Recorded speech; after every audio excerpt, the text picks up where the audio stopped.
성경 읽어진의 전문 강사이신 함안 우리교회 배명옥 사모와 함께합니다. 성경이 읽어지네 주님 나라 임하네. 안녕하세요. 지난 6개월 동안 우리는 구약을 공부했었습니다. 구약 역사를 타고 아주 긴 여행을 했어요. 6개월 동안 제 강의를 들으시며 그리고 성경 읽기표를 따라 구약 성경도 아마 다 읽으셨을 겁니다. 자, 이제는 신약입니다.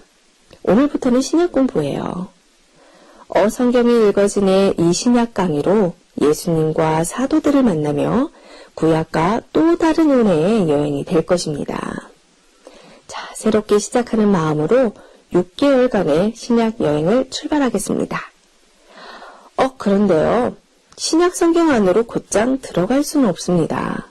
왜냐하면 구약이 끝나는 말라기와 예수님이 오시는 사복음서 사이에 약 400년의 세월이 있기 때문이에요. 그러니까 이 400년 세월을 모르면 신약을 이해하는 데 많은 장애가 있어요. 그래서 우리는 400년, 이 신구약 중간시대를 거쳐서 예수님의 생애로 들어가려고 합니다. 그러면 400년 중간시대를 금방 공부할 수 있는가? 그것도 아직 아니랍니다. 아니, 그럼 뭘 또 공부해야 하나? 바로 신구약 중간시대를 어떤 관점으로 이해해야 하는가를 먼저 정리해야 돼요. 자, 우리가 구약 공부할 때에도 관점이라는 안경을 쓰고 나니 성경이 읽어지고 이해가 됐듯이 신구약 중간시대도 사실로서의 역사만 공부한다고 되는 것이 아니라 관점을 가지고 이해해야 된다는 말이에요. 자, 그래서 신약에 들어가면서 즉 사복음서를 공부하기 전 먼저 4가지를 공부할 겁니다. 첫째, 구약을 다시 한번 총정리하고요. 두 번째, 신구약 중간시대를 공부하고 셋째, 신약 목록을 개괄적으로 이해한 다음에 네 번째로 신약을 스토리로 한 번에 확 깨는 공부를 할 거예요.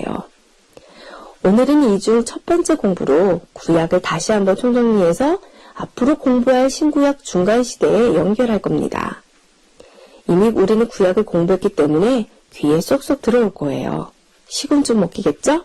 자, 그래서 긴 시간 할애하지 않고 오늘 간단히 정리하고 넘어갈 겁니다. 구약의 역사를 모르면 신약으로 연결이 곤란하니 자, 함께 다시 복습해 보겠습니다. 창조가 일단락되는 에덴 지역을 중심으로 해서 인류 초기 문명, 이 메소포타미아 문명이 시작됩니다. 이곳에서 창조, 선악과 이야기, 가인과 아벨, 초기 인류 공동체가 발생하기 시작했어요. 그러나 이들은 노아 홍수로 전멸됐고 노아의 세 아들로 인류가 새로 번성하죠.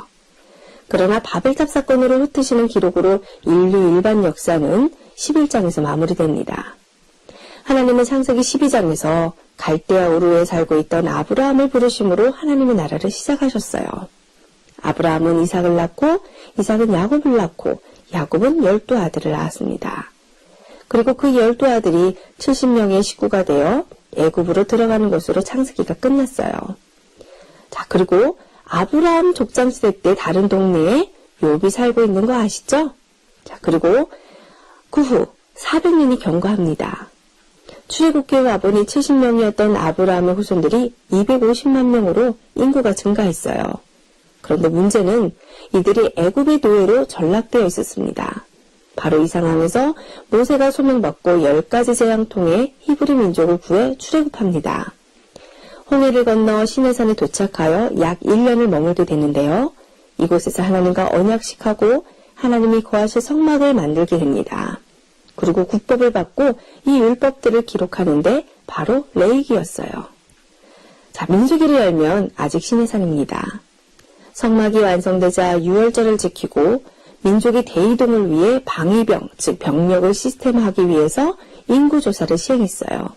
그 결과 20세 이상 남자 병력만 60만 명 가량이었습니다. 그리고 드디어 시내산에서 바란 광야로 이동합니다. 그런데 그곳에서 그만 정탐꾼 사건의 결과로 출애굽한 1세대는 가나안에 못 들어가고 38년간 가데스 바네아 지역에서 그냥 살다가 죽게 됩니다. 1세대는 다 죽고 광야 2세대가 이제 가나안을 향해 이동하는데 아모리 종족과 전쟁을 하여 땅을 획득하게 됩니다. 이곳이 요단 동편 모압 평지예요. 여기서 가나안에 들어가지 못하는 모세는 광야 2세대들에게 그동안 과거 스토리를 요점 정리하고 죽습니다. 이렇게 유언 설교하고 기록으로 남긴 것이 바로 신명기였고요. 모세가 죽은 후 여호수아는 백성의 리더가 되어 가나안으로 진입하여 땅을 정복합니다. 땅을 획득한 후에 12지파별로 땅을 분배하고 백성들을 정착하여 살게 되는 이야기가 여호수아였어요. 여호수아가 죽자 이스라엘은 무정부 상태가 되고 쫓겨났던 원주민들이 기회를 보며 다시 땅을 차지하려고 하는 침입하는 역사들이 시작됩니다. 하나님은 그때마다 임시방편으로 사사를 일으켜 나라를 구원하시고요. 그러나 계속되는 전쟁으로 이스라엘 백성들은 세상 나라같이 힘있는 인간 왕을 소원합니다. 하나님이 왕이신 나라지만 결국 인간왕 다윗을 등장시키기 위해 성경을 다윗을 향해 흘러갑니다. 그래서 다윗의 증조 할머니 룻 이야기가 등장하는 거였어요. 백성들의 소원대로 왕이 다스리는 왕정 시대가 시작됩니다. 1대 왕은 사울이에요. 그래서 다윗과 사울 사이의 스토리, 그리고 다윗이 2대 왕으로 등극하기까지 이야기가 사무엘상의 기록이고, 다윗이 왕이 되고 나서 치장을 기록한 것이 사무엘하인데요. 다윗은 영적으로 굉장히 암울했던 사사시대를 배경으로 살았지만 그 속에서 결국 예배 문화, 영적인 문화를 수립하고 그가 만난 하나님을 작품으로 남기고 죽는데 바로 이 작품이 시편입니다. 이제 열왕기상하예요. 다윗이 죽자 솔로몬이 왕으로 등극합니다. 그는 다윗의 영적 과업을 유언으로 이어받아 성전을 완공해요. 그러면서도 문화적 과업도 이어받아서 문화를 영적으로 정돈하여 후대를 교훈하기 위한 지혜서를 발간합니다. 바로 잠언, 전도서, 아가서이죠. 솔로몬은 이스라엘의 극대화된 그 번영을 위해서 국제무역을 관계 위주로 하다 보니 정략 결혼을 통해 엄청난 후궁들이 유입되면서 후반기 인생을 그만 배교자로 살게 됩니다. 솔로몬이 죽자 부하였던 여로보암의 반역으로 나라는 남북으로 분열이 돼요. 그리하여 북쪽은 이스라엘이라는 북이스라엘이라는 이름으로 200년 동안, 남쪽은 유다, 남유다라는 이름으로 약 330년 역사가 이어집니다. 남북의 열왕들은 다윗처럼 하나님의 왕 되심을 인정하는 통치를 못했어요. 그래서 왕정 말기에 선지자들이 등장하게 됩니다. 하나님으로부터 받은 메시지들을 선포하고 기록으로 남긴 것이 바로 예언서들이에요. 멸망을 앞두고 있는 열왕기하 시대에 예언서 12권이 우르르 쏟아졌습니다.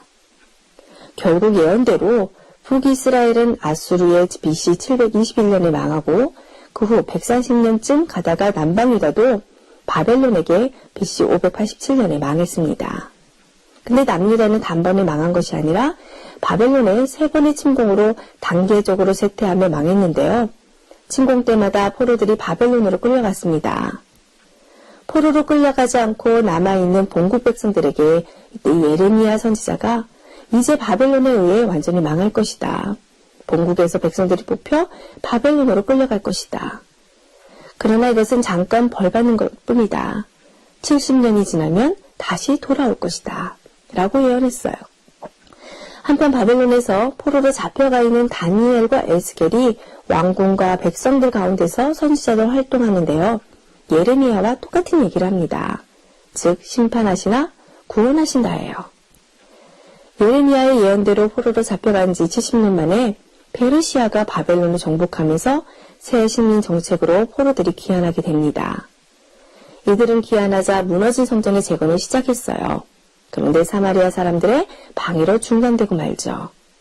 이때 선지자 학개와 스가랴의 격려로 힘을 얻어 성전 재건을 다시 시작하고 마치게 됩니다. 그리고 바로 그 즈음에 귀환하지 못하고 페르시아에서 살고 있던 유대 공동체에게 위기가 닥칩니다. 하만의 음모로 유대인의 말살 위기에서 에스더가 큰 역할을 해내는 사건이에요. 그 후 페르시아에서 태어난 포로 후손 에스라가 자신과 민족의 정체성을 자각하고 조국으로 귀환합니다. 그는 귀환 후에 재건된 예루살렘 성전을 중심으로 백성들에게 성경을 가르치고 말씀으로 훈련시켰고, 나라가 멸망한 이후 기록이 없었는데 포로 시대의 역사를 기록으로 남겼어요. 바로 에스라서입니다. 그러면서도 에스라는 기한한 포로 공동체가 어디서부터 흘러왔는지를 다시 역사적으로 재정돈할 필요성을 느끼고 이스라엘 역사를 다시 기록하되 그 뿌리를 아담에게까지 거슬러 올라가 창조주 하나님의 나라였음을 주장하고 있는 기록을 남깁니다. 그런데 너무 긴 기록이어서 족보 형태로 압축한 것이 바로 역대상하입니다. 이때 느헤미야도 돌아와서 같이 활동하는데요. 페르시아 정부의 술관원 넷이었던 그는 귀환하여 무너진 성벽을 돌아보고 보수 공사를 주도하여 성곽을 완성을 해요. 그리고 에스라와 함께 회개운동을 동역하기도 하고요. 그러고 나서 마지막 예언자 말라기가 나타납니다. 여호와의 크고 두려운 날이 이르기 전에 엘리야를 보내리니, 이렇게 구약은 엘리야를 기다리면서 문을 닫았어요. 자, 내일은 신구약 중간사를 어떤 관점으로 이해해야 하는지 공부하겠습니다.